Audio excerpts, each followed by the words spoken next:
আব্দুল্লাহ ইবনে মুবারক বলেন, শাগরিদ, আমি জিন্দেগি ভর কোরআনের তাফসীর পড়াইলাম, হাদিসের মুহাদ্দিস, হাদিসের দরস দিলাম, ফিকহের মুফতি, জীবন ভর আমি ফকি ছিলাম, আমি ফতোয়ার কাজ করেছি, এমন কোন ইসলামের লাইনে কাজ আমি করি নাই। সব কাজের আঞ্জাম আমার জীবনে আমি ব্যয় করেছি। আমার হাজার হাজার ছাত্র আছে যারা এখনো বুখারী শরীফ পড়ায়। তবে শুনো রে, আমার 500 এলাকার একজন কামার ছিলেন, সে আমার চাইতে উপরে দরজার জান্নাতের ভিতরে বসবাস করে। বাইরে দুনিয়াতে মানুষের মর্যাদা যেমন হয়, তার স্থানটাও তেমন উপরের লেভেলের হয়। সবার স্থান কিন্তু সমান নয়। দুনিয়াতে স্থান ভিন্ন স্তর আছে, নিচু আছে, উপরে আছে, মধ্যম পন্থায় আছে।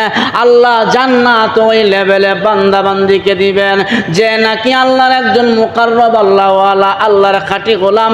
তার জন্য আল্লাহ উচ্চ লেভেলের জান্নাত, জান্নাতুল ফিরদাউস রেখেছে। জান্নাতের ভিতরে তবকা আছে, পার্থক্য আছে। এবার আব্দুল্লাহ ইবনে মুবারক বলেন, আমার পাশের বাড়ির কামার আমার চাইতে আরো উচ্চ লেভেলের জান্নাতে, আরো দামি জান্নাতের ভিতরে বসবাস করে। এবার শাগরিদ মুরাকাবা থেকে উঠিয়া সকালবেলা দৌড়ে চলে গেল কামারের বাড়িতে।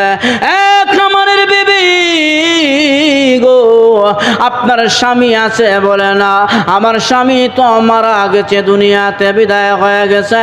এবার শাগরিদ বলে, বিবি রে বলো, তোমার শুরু করে দেই। আল্লাহ কয় আমি ভালোবাসি, জিবরাইল কয় আমিও ভালোবাসি, আসমানের ফেরেশতারা বলে আমিও ভালোবাসি। এরপরে এই 3 ভালোবাসা পাওয়ার পরে বান্দার মান, মর্যাদা, সম্মান আল্লাহ এমনভাবে বাড়ায় দেয়, দুনিয়ার যত মাখলুক আছে সমস্ত মাখলুকের কাছে ওই বান্দাকে সম্মানিত করে দেয়। সমস্ত মানুষ ওই বান্দাকে ভালোবাসতে শুরু করে দেয়। সুবহানাল্লাহ। অতএব আমল সহি করার জন্য 4টি আমল লাগবে, 4টি বিষয় অনিবার্য। 1 নম্বরে ইলম, 2 নম্বরে নিয়ত, 3 নম্বরে সবর, 4 নম্বর হলো কি ইখলাস। ইখলাস, এই 4 গুণওয়ালা বান্দা যখন আমল করে তখন আল্লাহ ওই বান্দাকে ভালোবাসতে শুরু করে দেয়। জিবরাইল ওই বান্দাকে ভালোবাসতে শুরু করে দেয়। আসমানের ফেরেশতারা ওই বান্দাকে ভালোবাসতে শুরু করে দেয়। এই 3 প্রকারের ভালোবাসা পাওয়ার পরে এরপরে আল্লাহ ওই বান্দার মান মর্যাদা এমনভাবে বাড়ায় দেয়, দেখবেন তাকে সবাই সম্মান করে। এমনও কিছু মানুষ আল্লাহওয়ালা আমাদের সমাজে, আমাদের দেশে আছে, যাদেরকে সবাই ভালোবাসে। বাসে কি বাসে না?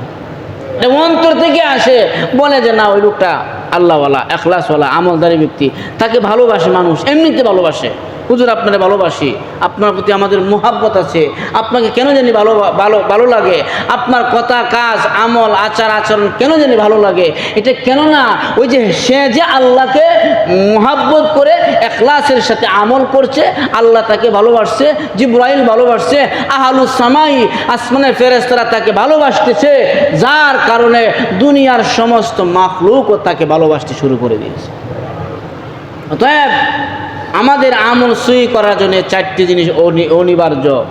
1, অপরিহার্য, একদম না হইলেই নয়, লাগবে আপনার। কেননা এই 4টি শর্ত ছাড়া আপনার আমল সহি শুদ্ধ হবে না।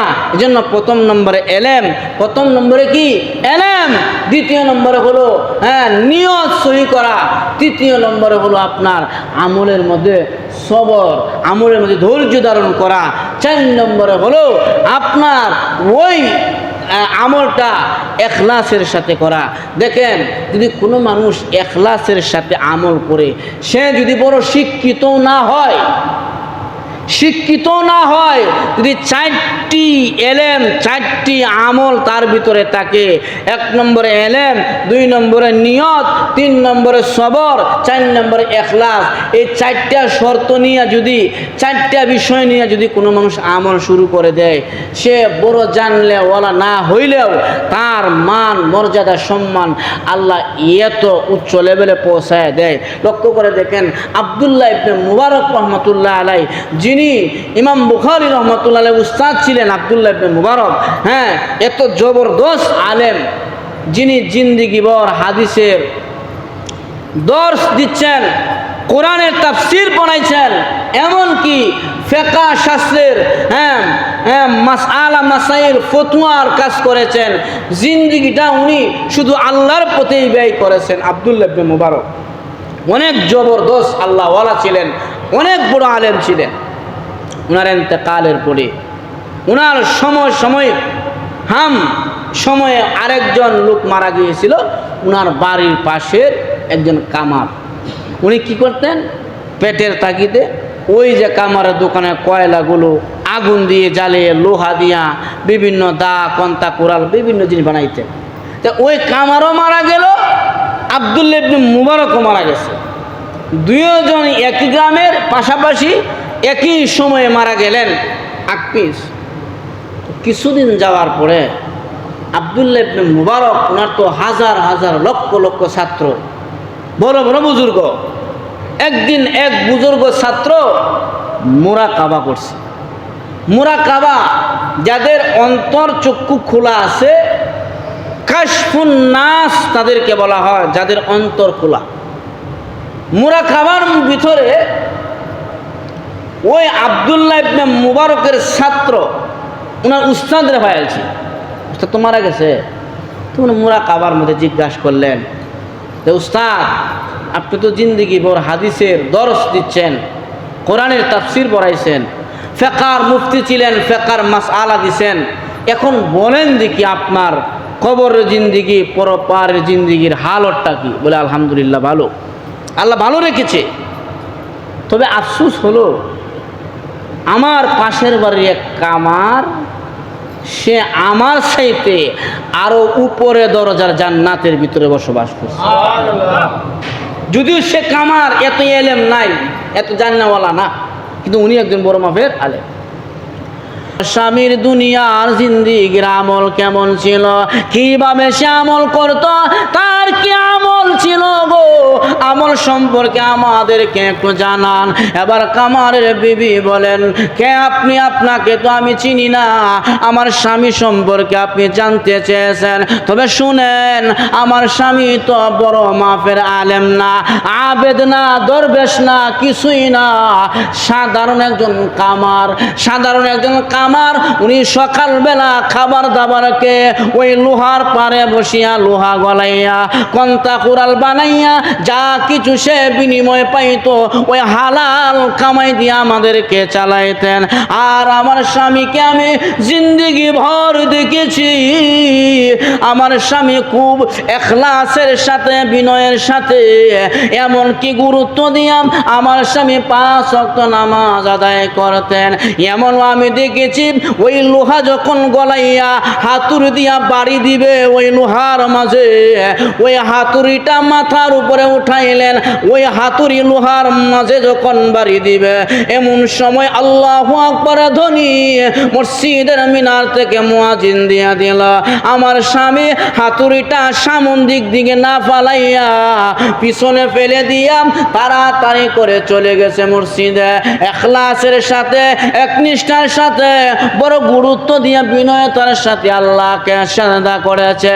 এই যে নামাজের গুরুত্ব আমার স্বামীর ভিতরে এত বেশি আমি দেখেছি, যা অন্য কোন আমলের মধ্যে আমি এত গুরুত্ব বিনয়তা দেখি নাই। এবার ওই বুজুর্গ বলে, এ কামারের বিবি, সুসংবাদ গ্রহণ করো। মুরাকাবার মাঝে আমি আমার উস্তাদকে জিজ্ঞাসা করেছিলাম, উনি এত বড় আলেম হওয়ার পরেও তোমার স্বামী আমার উস্তাদ আব্দুল্লাহ ইবনে মুবারকের চাইতে আরো উচ্চ দরজার জান্নাতের ভিতরে বসবাস করি। দেখেন, উস্তাদ আব্দুল্লাহ ইবনে মুবারক কত বড় আল্লাহওয়ালা, কিন্তু কামার সে ওনার সেটা আর উপরে দরজার জান্নাতের ভিতরে বসবাস করে। কি ছিল তার ভিতরে? ওই আমলটার এখলাস ছিল, বিনয়তা ছিল। হ্যাঁ, আমলটা সে খুব গুরুত্ব দিয়া করত। এই আমলটা সে মুহাব্বত লাগায়া, আল্লাহর ভালোবাসা প্রেম ভিতরে ঢুকায়া সে আল্লাহকে সাজদা দিত। হাতুড়ি উপরে উঠাইছে, ইচ্ছা করলে 5 মিনিটের ভিতরে কাজ সেরে যাইতে পারতো, কিন্তু না, যখন নাকি ডাক মেরেছে, ইয়া আইয়ুহাল্লাযীনা আমানু ইযা নুদিয়া লিস-সালাতি মিন ইয়াউমিল জুমআ ফাসআউ ইলা যিকরিল্লাহ। আল্লাহর জিকিরে যখন ডাক মেরেছে, হাতুড়ি সামন দিক দিয়ে না ফেলে পিছন দিক দিয়ে ফেলে দৌড়েছে।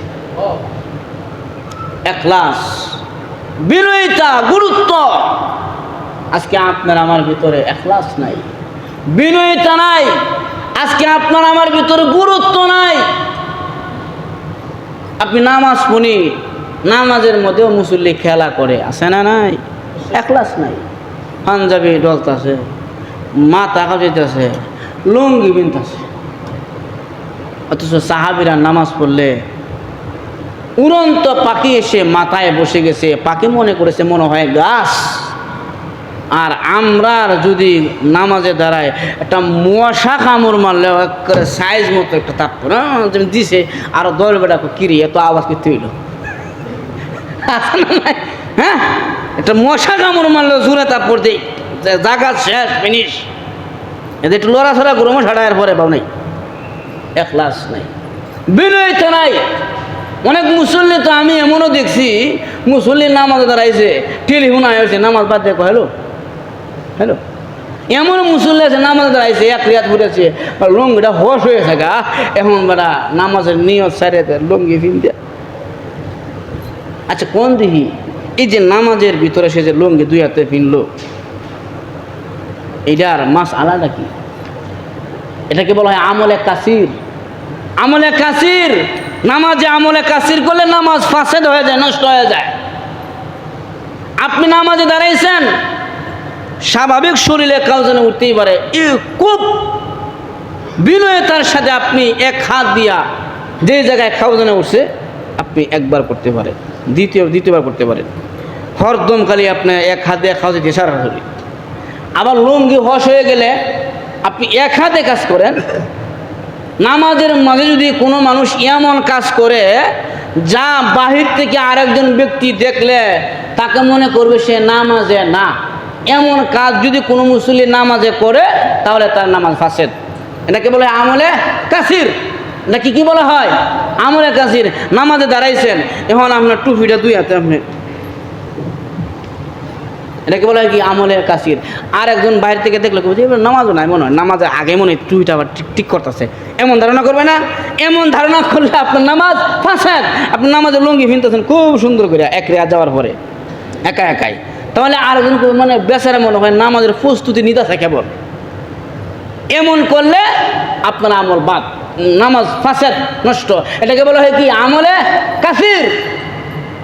এজন্য নামাজ আমরা পড়ি, কিন্তু নামাজে খুশু নাই, ইখলাস নাই, বিনয়তা নাই, নামাজের গুরুত্ব নাই।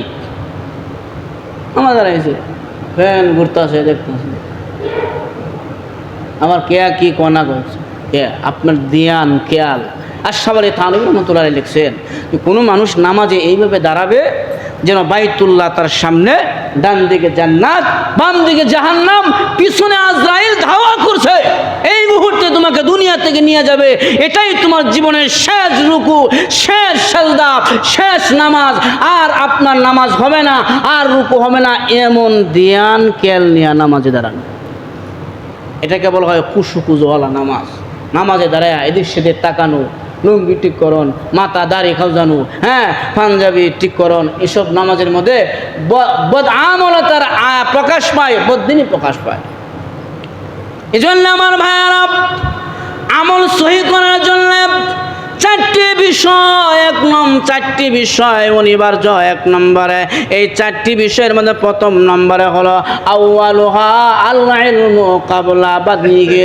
বান্দারে, তোমার আমল করার পূর্বে ওই আমল সম্পর্কে ইলম হাসিল করো।